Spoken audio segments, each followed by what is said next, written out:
I'm Mike Pence.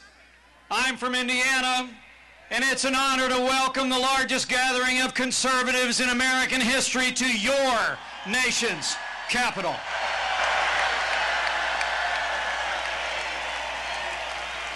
Yeah, I read the other day that some politicians think of you people as astroturf or un-American. I got to be honest with you. After 9 years of fighting runaway federal spending here on this hill, you people look like the cavalry to me.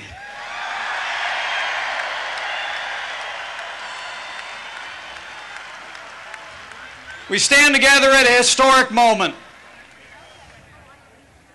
in the life of the conservative movement and the life of this nation. The coming weeks and months may well set the course for this nation for a generation.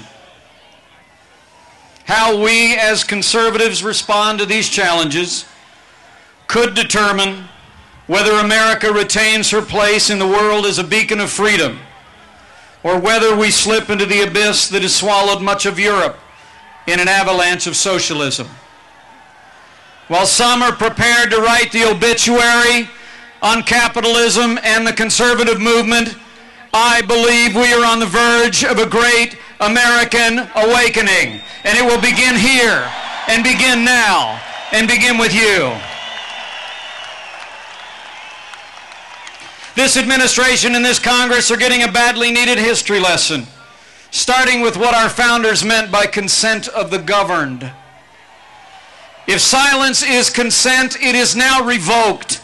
We the people do not consent to runaway federal spending. We the people do not consent to the notion that we can borrow and spend and bail our way back to a growing America. And we the people do not consent to government-run insurance that will cost millions of Americans to lose the insurance they have and lead us to a government takeover of health care in this nation. This week, the President came to this hill and he gave one more speech about the same bad plan. Mr. President, America doesn't want another speech. We want another health care plan that is built on freedom.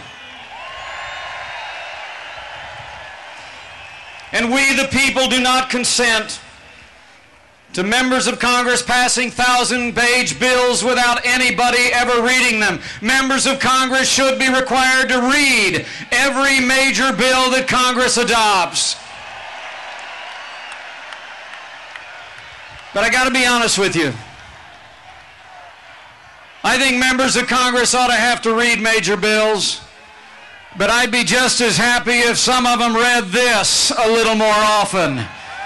The Constitution of the United States of America. You know, there's a lot of stuff in there.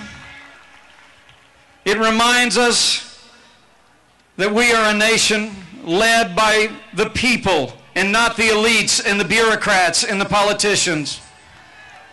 It reminds us that the powers not delegated to the federal government by the Constitution are reserved to the states and to the people.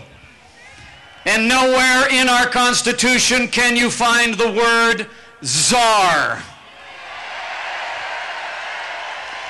It's time that Washington, D.C. became a no-czar zone.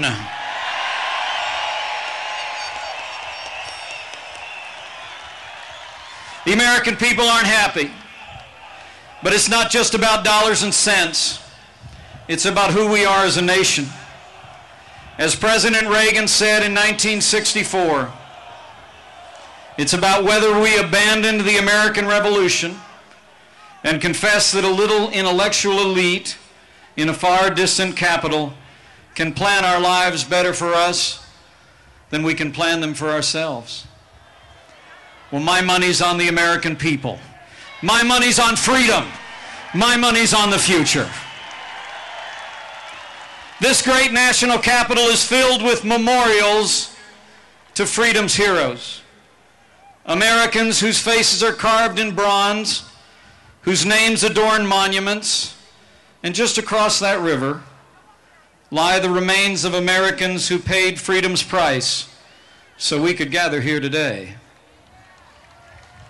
In their time, they did freedom's work as citizens and patriots. Now it's our turn. Let us do as those great Americans we remember in this city have done before. Let us stand and fight for freedom.